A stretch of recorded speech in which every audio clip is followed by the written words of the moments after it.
Hello दोस्तों, कैसे हो आप सब। दोस्तों आज हम जानेंगे टॉपिक हमारा हिंदी व्याकरण से रहेगा और उसमें हम जानेंगे कि अल्प प्राण और महाप्राण क्या जानेंगे। अल्प प्राण और महाप्राण किसे कहते हैं। तो इससे पहले एक सॉन्ग आप लोग को सुनाएंगे कि सॉन्ग है, भक्ति सॉन्ग है कि करते हो तुम कन्हैया, करते हो तुम कन्हैया, मेरा नाम हो रहा है। करते हो तुम कन्हैया, मेरा नाम हो रहा है। प्रभु आपकी कृपा से सभी काम हो रहा है। प्रभु आपकी कृपा से सभी काम हो रहा है। चलिए इसी बहाने जो है अब हम टॉपिक को शुरू करते हैं। एक सॉन्ग पहले आप लोग को हम सुना दिए हैं, ठीक है। चलिए, अल्प प्राण और महाप्राण किसे कहते हैं। तो पहले हम जानेंगे अल्प प्राण, ठीक है। क्या जानेंगे पहले? अल्प प्राण, ठीक है। अल्प प्राण पहले जानेंगे हम अल्प प्राण और उसके बाद जानेंगे महाप्राण, ठीक है। तो अल्प प्राण किसे कहते हैं? अल्प प्राण, अल्प प्राण, ठीक है। अल्प प्राण किसे कहते हैं? तो जिन वर्णों के उच्चारण में मुंह से कम हवा निकलता हो, ठीक है। जिन वर्णों के उच्चारण, जिन वर्णों के उच्चारण में मुंह से कम हवा निकलता हो, ठीक है। मुंह से कम हवा निकलता हो उसे अल्प प्राण कहते हैं। क्या है कि जिन वर्णों के उच्चारण में मुंह से कम हवा निकलता हो उसे क्या कहते हैं? अल्प प्राण कहते हैं।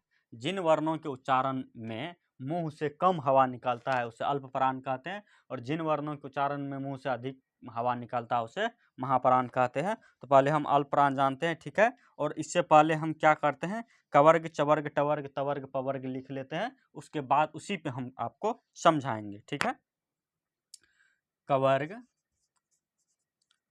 कवर्ग, कवर्ग चवर्ग, चवर्ग टवर्ग, टवर्ग तवर्ग, तवर्ग पवर्ग, पवर्ग, ठीक है। पवर्ग, ठीक है। चलिए, कवर्ग क ख ग घ अण, ठीक है।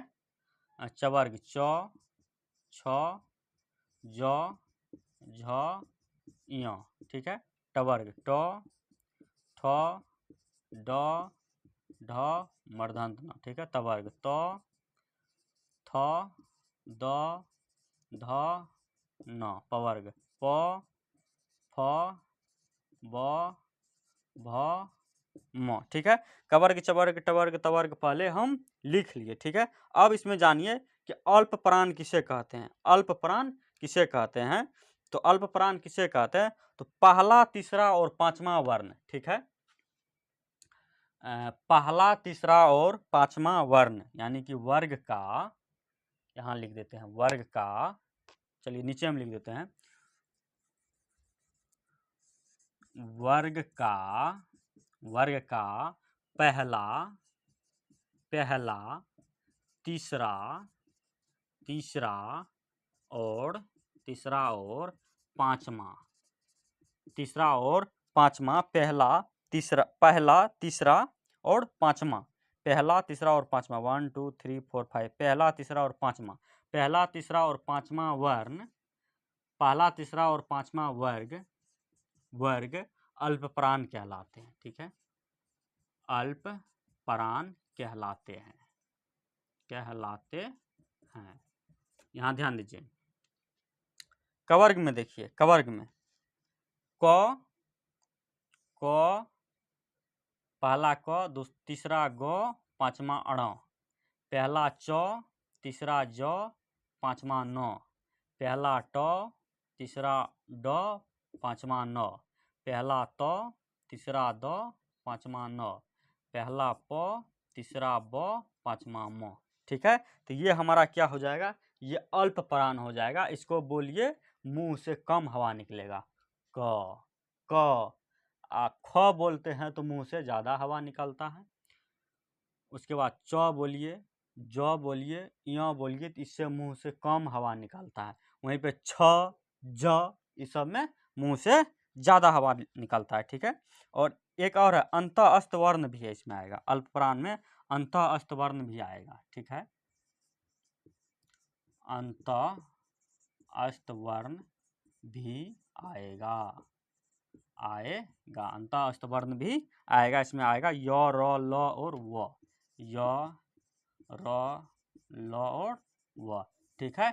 ये भी इसमें आएगा, अंत अस्त वर्ण भी आएगा आपका अल्प प्राण में, ठीक है। तो उम्मीद करते हैं कि अल्प प्राण आप लोग समझ गए होंगे। अगर नहीं समझे तो कहाँ दिक्कत होता है तो कमेंट एक बार ज़रूर कीजिएगा। तो बाकी इसके बाद दूसरे वीडियो में आप लोग को बताएंगे महाप्राण किसे कहते हैं। अल्प प्राण के बारे में आपको बता दिए, इसके बाद वाला वीडियो जो बनेगा उसमें बनेगा कि महाप्राण किसे कहते हैं। अगर थोड़ा सा भी वीडियो अच्छा लगा होगा तो चैनल को सब्सक्राइब एवं लाइक आप ज़रूर कीजिएगा। धन्यवाद।